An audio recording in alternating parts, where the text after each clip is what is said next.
Okay. ఇప్పుడు ఇద్దరు వక్తలు మాట్లాడారు. కొన్ని క్వెషన్స్ అడిగారు. దానికి నేను కొద్ది ఆన్సర్స్ చెప్తాను. ఇది 6 నెలల నుంచి మాత్రమే ఈ వాట్సాప్ సోషల్ మీడియాలో ఇది మాట్లాడుతున్నాము. కానీ 2 ఇయర్స్ నుండి 2024 మేలో ఫస్ట్ టైం ఈ విషయము నేను ఎగ్గిమల్లేశం గారితో మాట్లాడినాను. భవనం కట్టిరు, మరి ఓపెనింగ్ చేయట్లేదు. అప్పటికైనా టీఆర్ఎస్ లోనే ఉన్నాడు. మరి మీరు ఓపెన్ చేయండి, నెక్స్ట్ అకాడమిక్ ఇయర్ స్టార్ట్ అవుతుంది, 2024 అకాడమిక్ స్టార్ట్ అవుతుంది కదా అంటే, నువ్వెవరు అన్నాడు. అంటే నేను ఇట్లా కుర్మ కమిటీకి చెందిన ఆయన, తెలంగాణని. అంటే నీకేం సంబంధం, కుర్మడు అయితే నువ్వెందుకు మాట్లాడుతున్నావు, ఇది ఇది మా ట్రస్ట్ విషయము, ఇది మాది, మేము తిరిగి మేము సంపాదించినాము ఈ జాగా అని చెప్పేసి కైండ్ ఆఫ్ నెక్స్ట్ ఓ లెవెల్ తిట్టడం స్టార్ట్ చేసిండు ఫోన్లోనే అడిగినందుకు. ఇది ఒక్కసారి జరిగింది. సెకండ్ టైము ఒకసారి వీళ్ళు కుర్మ సంఘం భవనంలో మీటింగ్ పెట్టుకుంటే అక్కడ బీలైలే గారు వస్తే కలవడానికి వెళ్ళాను. అప్పుడు నేను బీరప్ప బుక్ ఇంగ్లీష్ ఆన్ చేసి అక్కడ ఆయన ఉన్నాడని చెప్పేసి ఆయనకు కాపీ ఇచ్చాను. కాపీ ఇస్తే అందులో పేరు చూసి అప్పుడు ఫోన్ చేసి మాట్లాడిన నువ్వేనా సుభాష్ గాంధీ అని చెప్పేసి మళ్ళీ అక్కడ అదే నీకేం సంబంధం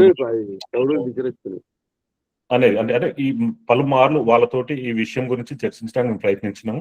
వాళ్ళు అప్పటికే దీనిని నారాయణకు ఇవ్వాలి అనేది ఒకటి ఫిక్స్ అయ్యారు కాబట్టి ఈ ఇష్యూ గురించి ఎవరైనా ఫస్ట్ మాట్లాడుతున్నా అక్కడే దానిని సప్రెస్ చేద్దాం అన్నట్టుగా వాళ్ళు ట్రై చేశారు.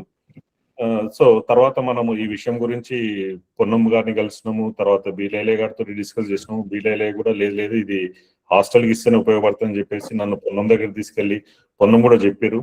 కాకపోతే తర్వాత వాళ్ళతో పాటు కలిసిపోవాల్సిన పరిస్థితి ఆయన కలిగింది వాళ్ళని కాదని లెక్క.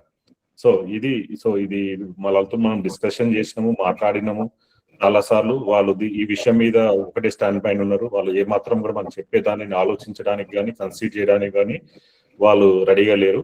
వాళ్ళు ప్రతి టైం కూడా అన్ని రాంగ్ ఇన్ఫర్మేషన్ చెప్తున్నారు. ఫస్ట్ టైం మేము 100 మంది ప్రొవైడ్ చేస్తున్నాం అన్నారు. మేము హాస్టల్కి వెళ్ళి చూస్తే అక్కడ 40 మంది ఉన్నారు. తర్వాత ఇప్పుడు 300 మందికి మేము ప్లేసులు ఇస్తామంటే 40 మంది కూడా ఉండట్లేదు.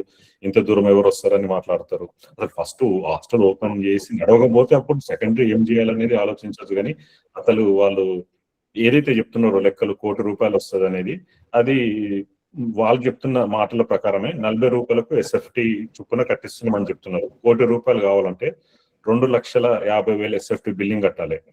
1 ఒక ఎస్ఎఫ్టీ కట్టడానికి మార్కెట్ లో ఇప్పుడు అరౌండ్ ₹2,000 ఉంది.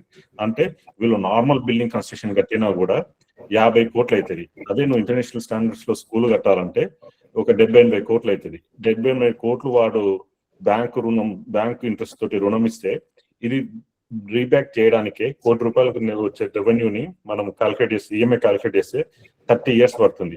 అంటే 30 ఇయర్స్ వరకు కూడా కుర్మ సంఘానికి ₹1 కూడా దీనివల్ల ఉపయోగం ఉండదు.